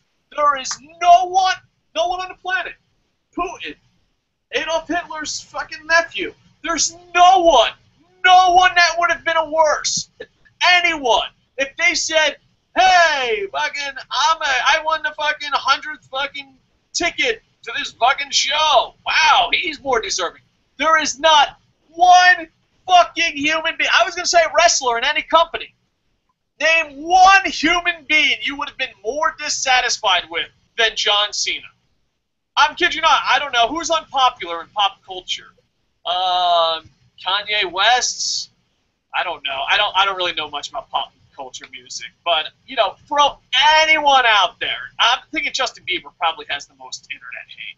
I can't think of anyone that has more internet hate than Justin Bieber. You fucking, I'm like, whoa, at least they got TMZ. At least they fucking got the girl fucking audience involved. If people still like him. I mean, anyone. Booms. The challenge is in your court. Here's the WrestleAm challenge. Here's the question of the day. What human being or mammal or anything fucking put out a goddamn toaster. Fucking have a toaster, roll it out, and be like, fucking Strudels, sponsor of Monday Night Raw, now teaming up with fucking The Shield. A goddamn Hair Club for Men ad. Skittles, Skittles, Skittles, anything. Nothing would have been worse than John Cena. Can you think of an object, an animal, a human being that would have been worse than John Cena? That is my challenge to you, Internet Infantry. Please, down in the comments. I cannot think of anything. Like, if they put out strudels, you're like, well, at least they had product placement. Product fucking placement would have been better than John Cena. Anyone. I want to see your answers down in the comments. And Booms, you better put your thinking cap on. I cannot think of anything to come out of that curtain that would have been worse than John Cena. A goddamn rhino goring thousands of people, and oh my god, it's a tragedy. What? An American tragedy? I better get my agenda out. I like ranch dressing. Fuck all of yous. But my whole thing is, for real, what could have been worse? What could have been worse? What? Who? I don't know. I don't know. Wow. Well, let's see. A sack of wet rat. No, never mind. Not a sack of wet rats, because you could actually throw the rats onto the Wyatt family, and they could like scream and like try to get wet rats off of them. So no, that wouldn't work. You could have had. Let's see. What else could have? Oh, I know, a hedgehog. Because no, because you could have thrown the hedgehog like a tennis ball at him, and like it would have the quills would have stuck in him, and it would have hurt. So no, that could have Let's say corn. No, not corn, because if you get enough of it there, you can use it as a weapon. You try to stab somebody in the throat with a corn cob. That's still gonna hurt. I got it. Dave Kocosports on a unicycle, juggling dildos, roping cocoa butter on himself, singing "Clang Clang" with the trolley. No, I disagree. Because, who's that one guy? Remember the one guy in WWE Creative who's fat and wears a G-string and sprays juice all over him? Oh, I know who you're talking about. Big Dick Johnson. I think it's, Robert DeJoseph. I know who you're talking about, and I'm picturing in my head. He played Big Dick Johnson on air, but I know who you're talking about. I know exactly who you're talking about. Send him out. Send anyone out. Send out an actor. Who cares? Send out anyone. Send out no one. All right. I can't even think. For real, if they pulled up, who was one of their sponsors besides Hair Club for Men and Motor Oil? Because it's for the children. They had ads for Skittles. They had ads for the Tom Cruise movie. They had the Duralast batteries. The one with. Speaking of Tom Cruise, I'm so happy Fault in Our Stars, John Green, Nerd Fighter, beat out Tom Cruise's blockbuster. Way to go. Fault in Our Stars. BFTBA. But anyway, we're getting off topic here. Anything would have been better. Anything. For real, can you imagine, let's say they had sponsored by Cinnamon Toast Crunch. or like a mascot, like like the new McDonald's mascot, Happy, big Happy Meal. That would have been better. At least it's product placement. I cannot think of anything worse. I hope people leave in the comments what they thought and they think what could be worse than John Cena. Let's see. Do we have some new comments? Hopefully. Bam. John Cena. All right. Words of Sergeant Hartman. John Cena is the lowest form of life there is. So that is from Brandon Maltz. Yeah. I don't know. I got nothing, my friends. I got nothing. I cannot think of anything worse. You know? So, there you go. All right, Booms. I think that's it. I think we've. Yeah. John Cena sucked Overall, I'm going to say it's a bad show because there was just a lot of lackluster booking. We read a report that, Raw, like as of I think it was like Saturday, Sunday, had not been completed, and all they did was just read through the same stuff up. I'm just going to go down the roll here. There was one, and this were matches that have happened recently, not matches that happened like a year ago, but within the last 6 weeks have happened. So there's one that was Sheamus and Wade Barrett, so that's one. Rusev and Zack Ryder, that happened at Memorial Day. I don't know if I can count the Goldust R-Truth versus Ryback, but let's do it. So that's 3. And I'm just going to keep going down here. Okay, that one was new. O'Dell's versus that one was new. Rob Van Dam versus Cesaro, that's 4. So I'm just scrolling down here. Paige versus Alicia Fox, that's 5. Santino versus Jack Swagger. Did that happen recently? Okay, let's just give him a pass. We'll just say we'll stick at 5. Then I'll even give him that. So we'll just say I'll be a little bit gracious here, but 5 out of 9. There were 9 matches tonight, and 5 of them we've already seen before within the past 6 weeks. Yeah, it's just bad. We got another comment. This might be the comment of the night here, or a good point, but I'm going to shoot it down. Grevin64, I know you're trying. I can't think of anything. The closest I can come up with is Dixie Carter.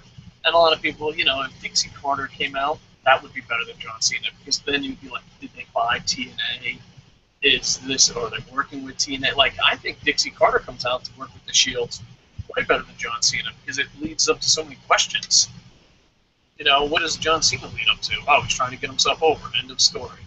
Are you a fan of mine, Mr. Wrestling?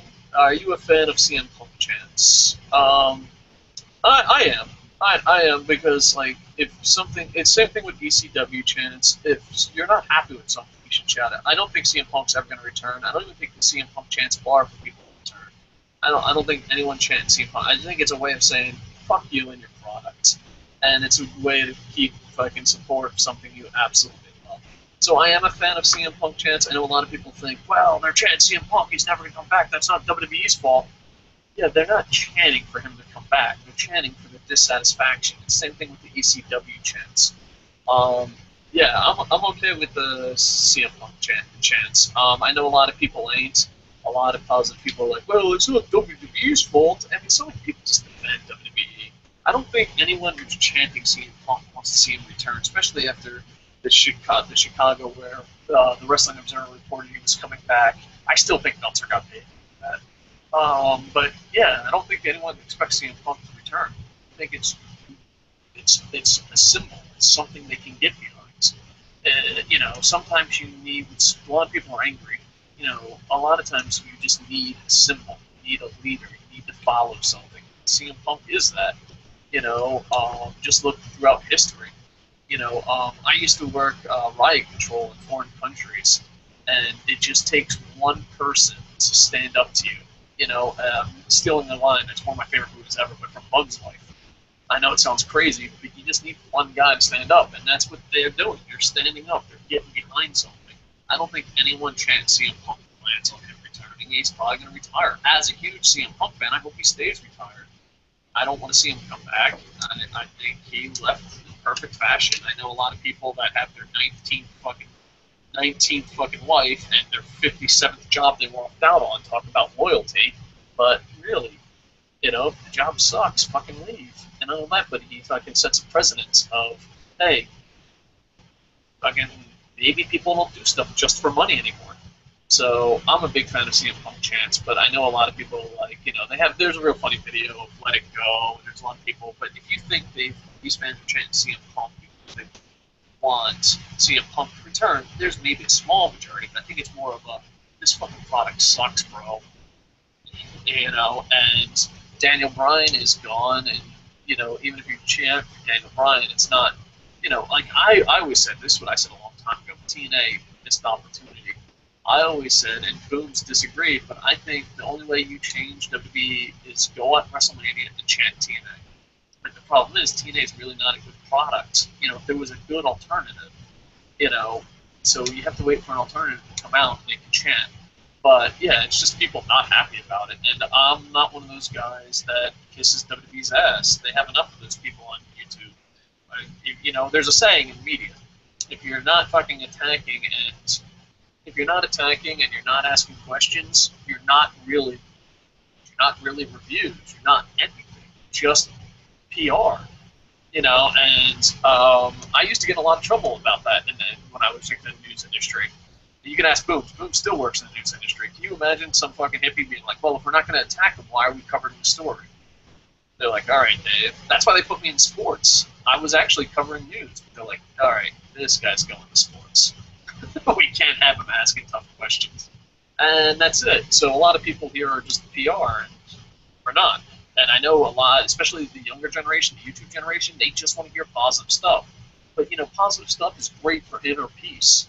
Positive stuff is great for just you. But for the rest of the world, everyone being positive, that's how horrible things happen. So this got all off topic. But yeah, I'm behind the CM Punk chants. I would do it. I mean, I'll probably chant it. I don't even know if I'm going, to be honest. But Stephanie McMahon, maybe. That's what Blake says about Stephanie McMahon coming out. I don't know. Maybe. Stephanie, well, I don't know, because Stephanie McMahon, no, hold on, hear me out. Stephanie McMahon could come out and be like, see, no one likes you. You have no fucking friends. Ha ha ha, it's 3-on-2. That would have been better than Vince. I mean, not Vince, but whoever. Vince Jr. over there, John Cena. Rihanna Jackson, JBL could have been a better choice for a partner tonight. Zack Ryder or Brodus Clay would have just been as bad. Not really. Zack Ryder one time was over at YouTube. Brodus Clay, you could repackage him. Brodus Clay used to work security for Snoop Dogg. Brodus Clay is a pretty decent-sized big man. I mean, I hate to shoot these down, but, you know, I know you're trying, but, no, still worse than John Cena. Boom, and let's see, two more. Freddy Krueger with Shields. I don't even know where that's coming from, but all right. Who should be the next Raw general manager? I think there should be a Raw general manager, and this is from Mr. My Wrestling. I don't think there should be a Raw general manager until Triple H and Stephanie stop taking a role. If Triple H and Stephanie are going to be on television, the general manager is completely worthless. So I don't think there should be a general manager until Triple H and Stephanie go, you know what, maybe we shouldn't be on television.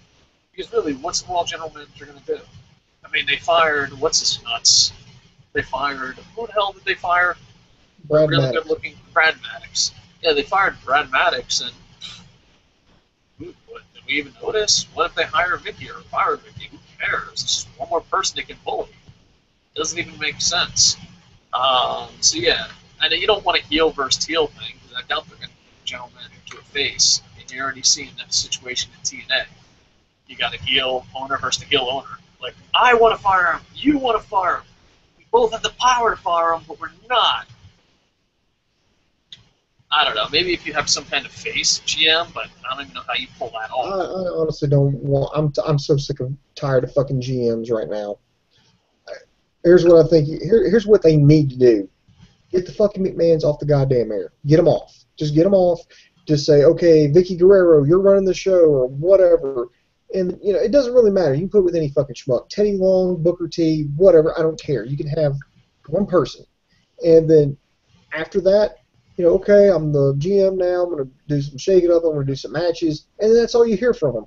You see all this stuff and then, you know, have a commentary go, oh, well, Booker T made this match, you know, earlier this week when he saw what happened on SmackDown on Friday. whatever, and then never see them. You never see them, and you never see them, except for maybe if there's like a huge feud, then you bring them out one time to kind of add some, oh, God, this is serious. They got the GM to come out of the back and address this. This is pretty bad. And then go back and then, and stay off TV. That's what I think a GM needs to do. We've gotten too focused on these general managers. Now you've gotten 3 and 4 people in charge. You don't know who the fuck's running shit now, and it's turned into a clusterfuck. So no, I'm sick of GMs. One person, get the bosses off TV, and then only trot them out when necessary when you want to add something to a feud. That's it. And then with that too, you have to get the McMahons on television to have a general manager. But if you do get the McMahons on television to have a general manager, I think it's a perfect spot for legends. TNA had Sting and Hogan running the show for a little bit, and I found that to be pretty entertaining. And plus, you get a huge pop. You get it. So, maybe if you get rid of the McMahons on television, which I don't think is going to happen anytime soon, you get Hulk Hogan, possibly Ric Flair, Mick Foley, Booker T, just so that you get a cheap pop and you get a guy that broke his body for you a little bit of time to be there. You know what I mean? So it'd be kind of interesting. But I don't know. The more I think about it, maybe a general manager would be a cool legend that could stand up to him. Maybe Hulk Hogan or Mick Foley. I'm thinking because you can see Mick Foley fighting for what the fans really want. You see him do it all the time on Twitter. So it would be interesting to have him as a character, and he would be the guy that would stand up to the McMahons. Possibly Hulk Hogan, just because, you travel around the world and people want to see Hulk Hogan just because of who he is. I mean, they're advertising in Japan. They're doing a house show, and they're advertising Hulk Hogan over anything. Hulk Hogan's coming back to Japan. Hulk Hogan's coming back to Japan. So, I think a legend that could stand up to him might work. But I think a legend when the McMahons leave would be better. Because if you use someone like Teddy Long or Vicky Guerrero or someone like that, and they're just going to be bullied by Triple H and them, why even bother having that? It's like the worst of both worlds, So there you go. All right, you want to wrap this up? Yeah, let's wrap it up. So check us out always at Kocosports.com. That's KOCOsports.com. It's your home for all combat sports. That includes mixed martial arts, boxing, pro wrestling, amateur wrestling, sumo wrestling. If you can get your nose broke doing it, we got it covered there on the site. 24/7 Kocosports.com. It's where the world goes to kick ass. So, yeah, and check it out. We'll be doing more shows. I'll do a main event thing. And I'm going to try to get Boom Boom to do NXT. Well, you suffer. You suffer long enough with the Raw caps. I think you need to find joy in NXT. I'll probably be doing a main event review, and then me and Booms have some ideas for shows. So just stay tuned, subscribe, like, comment, the usual. And if you have the money, don't do it if you don't have the money. Times are tough, hard times. But if you have the money, please support us by buying the Internet Infantry shirt. If you don't have the money, it's cool. But if you do have the money, just in case you're just got that huge bonus for being awesome, yeah, buy a shirt. That would be kind of cool. All right, Booms. I think it's time to wrap up. With that, Go to Kocosports.com! Jerry, get well. Jerry's a little behind. I'm going to have to punch him right in the balls. With that, I am